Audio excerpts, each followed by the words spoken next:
ॐ कृशधरी महाचण्डी मुक्तकेशी बलिप्रिये कुलाचार प्रसन्यास्ये नमस्ते शङ्करप्रिये घोरदंष्ट्रे कोटराक्षी कीटी शब्दप्रसादिनी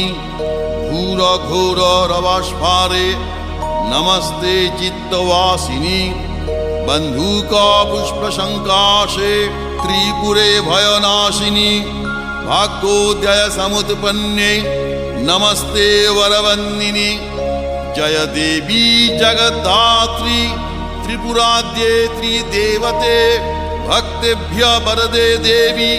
महिषग्नि नमोस्तुते घोर विघ्न विनाशाय कुलाचार समृद्धये नमामि वरदे देवी मुंडमाला विभूषणे रक्तधारा